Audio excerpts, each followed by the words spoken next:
asal-usul Pulau Nusa Kambangan. Diceritakan pada zaman dahulu, di suatu daerah di Jawa Timur, hiduplah seorang raja. Di dalam dirinya tersemat gelar yang sangat mulia, yaitu Prabu Aji Pramosa. Ia juga memiliki kesaktian yang sungguh luar biasa. Namun, disayangkan di balik gelarnya yang mulia itu, sifatnya sangat berbanding terbalik. Ia angkuh dan tidak menghormati orang lain. Ia merasa bahwa dirinya lah yang paling kuat dan berkuasa. Hei pengawal-pengawalku, kuperingatkan kepada kalian bahwa di daerah ini aku adalah raja yang paling kuat dan berkuasa. Jadi kalian harus selalu menghormatiku. Jika di antara ada yang ketahuan mengkhianatiku, maka akan merasakan akibatnya. Begitulah ucapnya kepada pengawal-pengawal yang selalu tunduk pada dirinya. Ia selalu ingin dihormati, tapi tidak mau menghormati orang lain. Hingga suatu ketika, ia mendapat kabar bahwa di daerah kekuasaannya datang seorang petapa. Ia adalah petapa Kano. Ia datang untuk membantu kerabatnya yang sedang sakit. Menurut kabar burung, petapa itu memiliki kesaktian yang tidak kalah hebatnya dengan Prabu Aji Pramosa. Alhasil, hal tersebut membuat Prabu Aji Pramosa marah dan merasa tidak terima ada yang menyaingi kesaktiannya. Pengawal!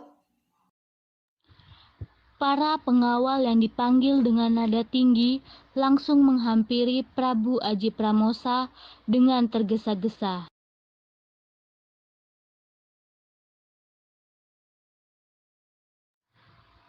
Ada apa, Prabu? Aku mendengar ada seorang petapa yang maha sakti. Apakah itu benar? Maafkan hamba, Prabu. Hamba tidak tahu menahu tentang itu. Bagaimana kalian bisa tidak tahu, ha? Ia tinggal di rumah Wirahmat. Orang tua itu bisa-bisanya membawa ke daerahku.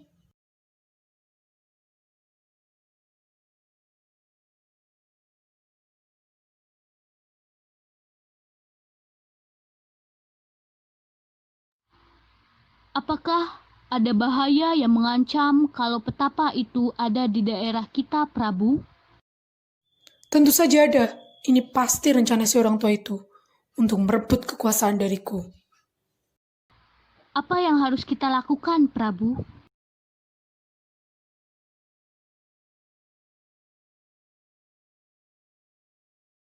Kita datangi rumah si orang tua itu. Kita usir mereka dari daerah ini. Di hari itu juga, Prabu Aji Pramosa dan para pengawalnya pergi mendatangi kediaman Wirahamad. Mereka akan mengusirnya. Wirahmat, keluar ke orang tua. Prabu, ada apa sampai Prabu datang ke gubuk saya? Di mana Petapa Kano? Saya perlu bertemu dengannya. Petapa Kano sedang pergi ke hutan. Ada perlu apa, Prabu? Petapa itu tidak seharusnya tinggal di sini. Daerah ini adalah bahaya jika petapa itu tidak segera pergi. Suruh ia pergi, kalau perlu dengan kau juga, supaya ia tidak lagi tinggal di sini. Di daerahku. Angkuh sekali dirimu, Prabu.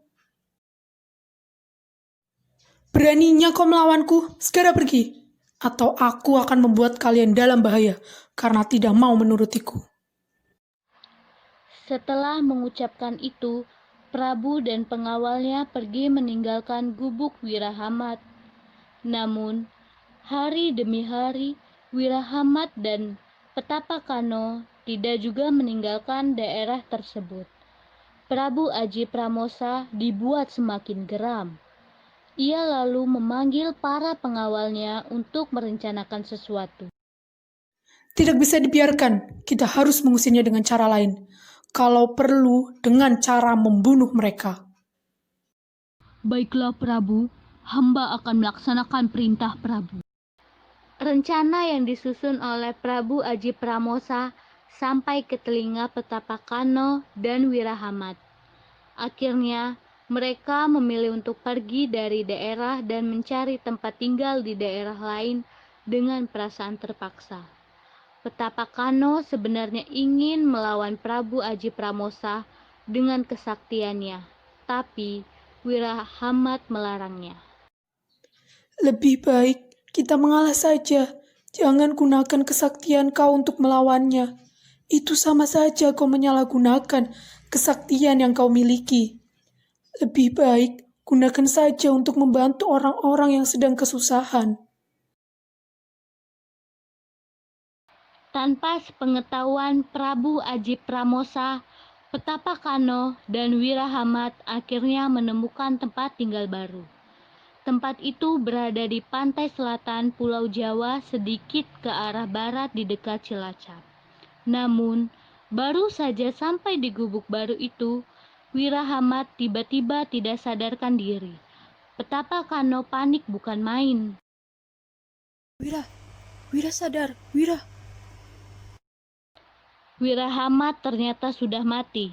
Ia kelelahan karena jalan berhari-hari mencari tempat tinggal yang baru dalam keadaan yang masih kurang sehat.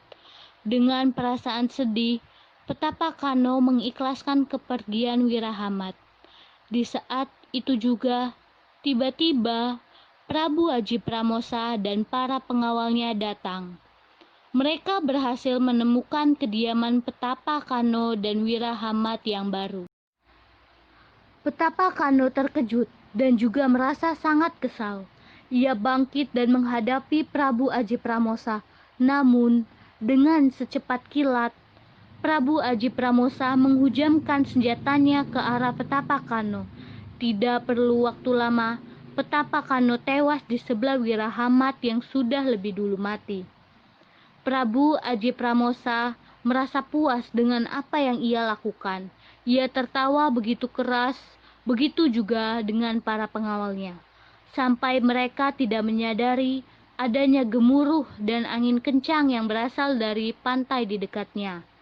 Prabu Aji Pramosa dan para pengawalnya menghampiri sumber gemuruh dan angin kencang itu. Betapa terkejutnya mereka melihat seekor naga raksasa yang muncul di permukaan air. Naga itu besar sekali. Sepertinya naga itu penjaga pantai ini. Naga itu sepertinya marah. Kita lari saja, Prabu. Sangat berbahaya berada di sini.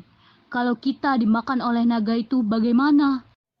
Dasar penakut. Kalian pergi saja sana. Biar aku sendiri saja yang melawan. Prabu Aji Pramosa dengan besar kepala melangkah mendekati naga raksasa seorang diri.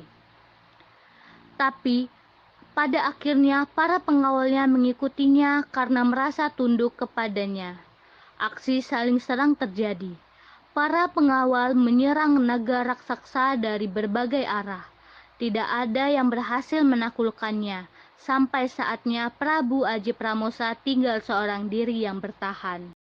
Sial, senjataku patah. Tepat saat senjata milik Prabu Aji Pramosa patah, naga itu siap untuk melahapnya.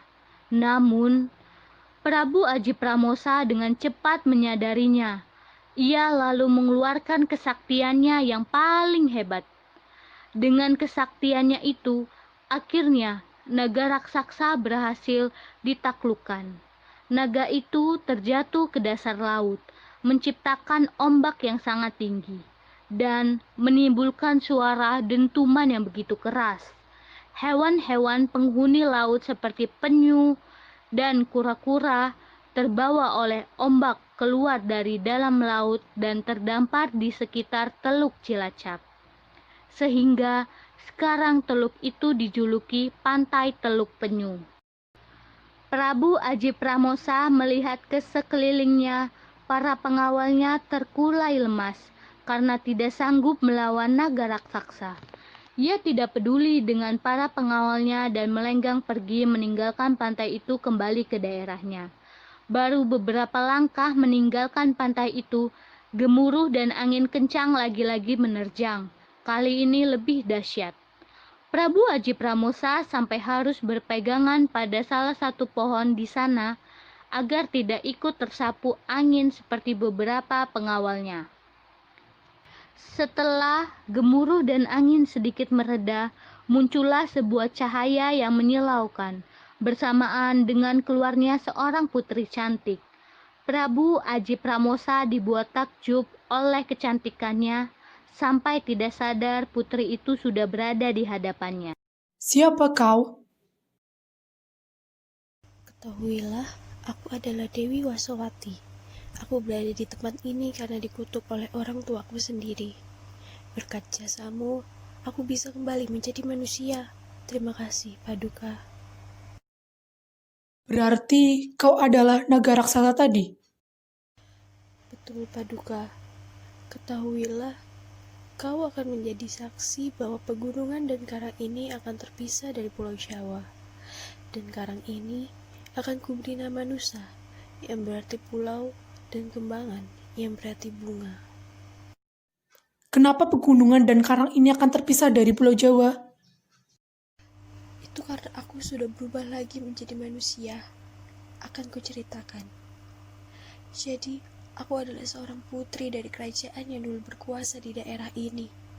Aku ingin sekali memisahkan pegunungan dan karang ini dari Pulau Jawa. Karena aku pikir dengan begitu, orang tuaku tidak akan lagi serakah. Aku terus bersikeras agar pegunungan dan karang ini terpisah, sampai akhirnya orang tuaku geram dan tidak tahan lagi. Mereka mengutukku menjadi seekor naga dan mengirimku ke dasar laut yang paling dalam. Tapi tidak lama setelah aku dikutuk, kerajaan runtuh karena sebuah peperangan. Orang tuaku dan para pengawalnya lenyap bak ditelan bumi. Aku sangat sedih. Aku tidak bisa membantu mereka karena aku tidak bisa keluar dari dasar laut. Hari ini adalah hari kebebasanku dari belenggu di dasar laut. Dan untuk berubah wujud, harus ada yang membunuh naga raksasa itu. Dan itu kau, Paduka. Berkatmu yang membunuh naga raksasa itu, wujudku sebagai manusia bisa kembali. Dan sebagai keinginanku dulu, pegunungan dan karang ini akan terpisah dari Pulau Jawa. Sebagai tanda terima kasihku, akan kupersembahkan kepada Paduka sebuah cangkok kembang wijaya kusuma. Tapi Paduka harus berhati-hati. Jangan bersikap angkuh.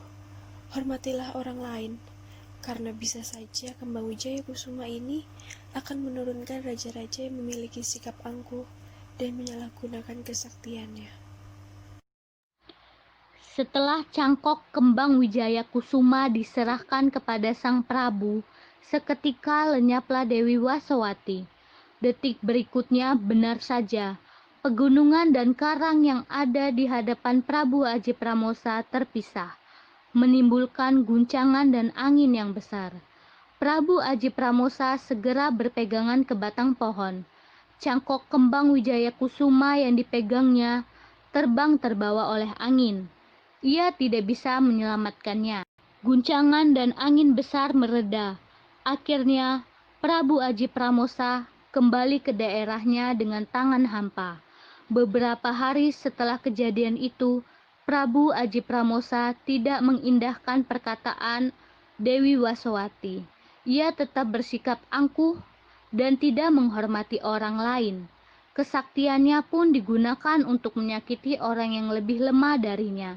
Ia berpikir bahwa kembang wijaya kusuma sudah hilang dan pengaruhnya tidak akan ada lagi. Namun, Prabu Aji Pramosa salah. Penduduk yang geram dengan karena ditindas akhirnya melakukan perlawanan. Mereka mendatangi kerajaan untuk menyerang Prabu Aji Pramosa. Para pengawalnya tidak mau lagi membantunya.